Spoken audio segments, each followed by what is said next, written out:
Alright, to start our second half of our chapter, we're going to look at finishing up rational equations by doing both solving and graphing of those equations. To begin with solving, as you look at our two examples here that we're going to begin with for our solving rational equations, hopefully you recognize there that we have two fractions in the first problem that have the same denominator. They both have thirds as their denominator. And that's going to be a really important idea here as we go forward with this rationals concept is we're going to want to always make sure our bottoms are the same, our denominators of our fractions are the same. So when you look at this, we're going to solve this first one commonsensically, and we're going to look at the bottoms are already the same. If two fractions, if they're the same, they have the exact same value on both the top and the bottom of the fraction. So basically, I want to turn both of these into 1/3. So in order to make that first one equal to 1/3, I have to make the top equal to 1. So basic algebra gives us that the x value must equal -1. So if I would plug in -1 plus 2, I would get 1 on top, and I would get 1/3 on both sides of the equal sign. So what we're recognizing here is when our denominators are the same, we can make two fractions be equal by making both the top and bottom the same. So because both the bottoms were already the same, we only had to work with the top of the fraction on each side. Now a slightly more complex example down below here. Again, we recognize the bottoms are already exactly the same. So no matter what x value I come up with, the bottoms are going to stay the same because it's going to be 5 times whatever that x value is.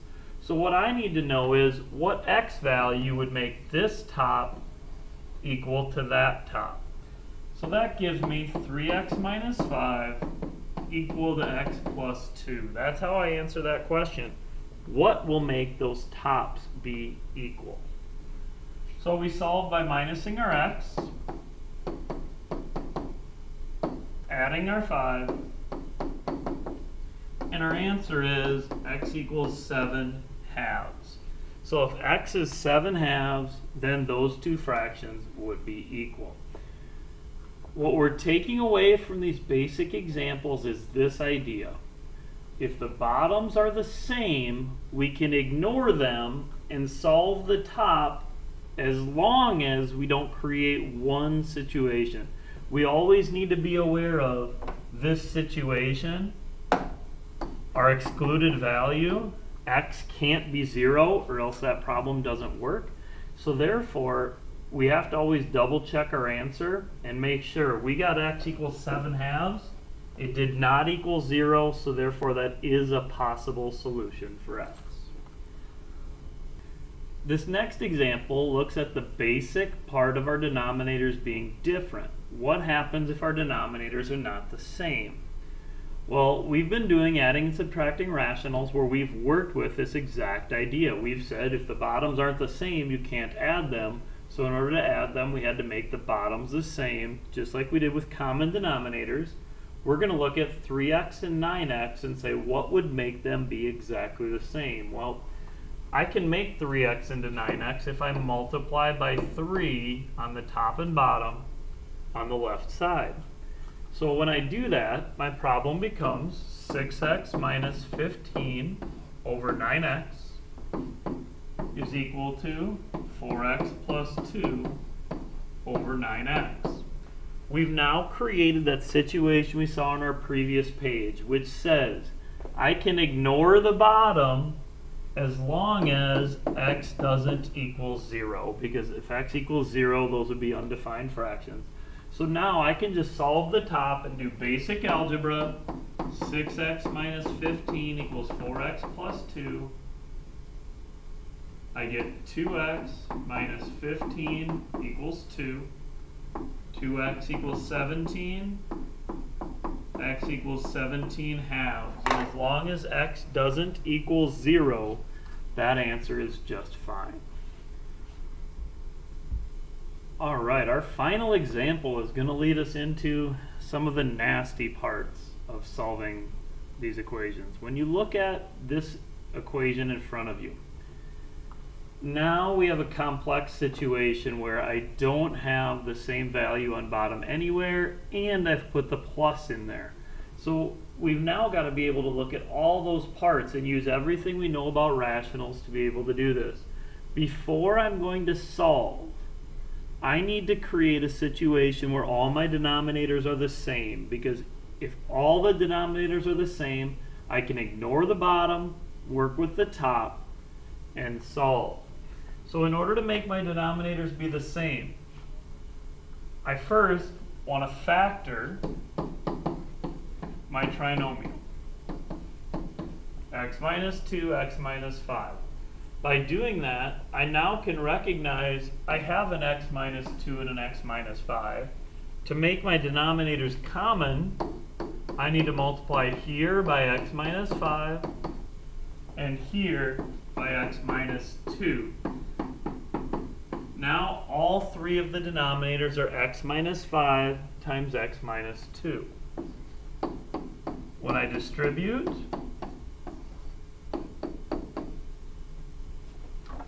I end up with 3x squared minus 15x, x minus 2, x minus 5. Nothing needs to be done to this one. And the final one, 4x minus 8 over x minus 2, x minus 5. At this point, I've created a common denominator. I can now ignore the bottoms and solve the tops as long as I don't get a solution of 2 or 5. Any other solution will work because those are the non-excluded values.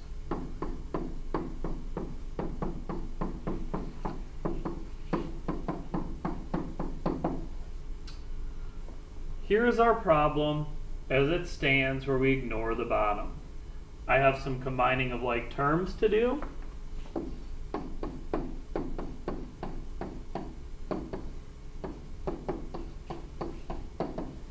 And at this point, I recognize it's a quadratic equation. I have x squared, so now we're going to have to go back and do all that work we've done with quadratic equations before.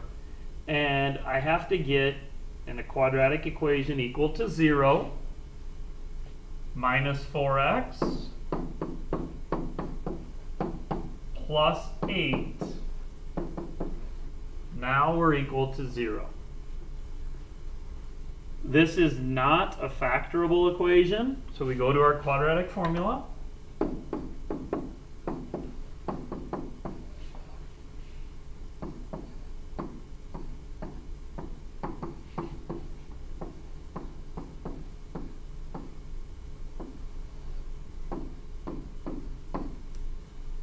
From here, it's all calculation work. We've done quadratic formula many, many times up to this point in our class. So we can do the quadratic formula quickly.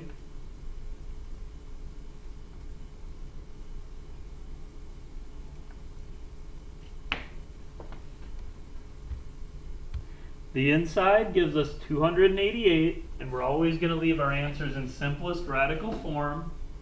288 as a factor tree is 144 times 2, 12 and 12. And I'm going to stop on my factor tree because I have a pair of 12s. And we are to our nearly last step of our solution. I get 12 radical 2 over 6. I can divide all three of those terms by 6. And I get 3 plus or minus 2 radical 2 as the simplified form of my answer.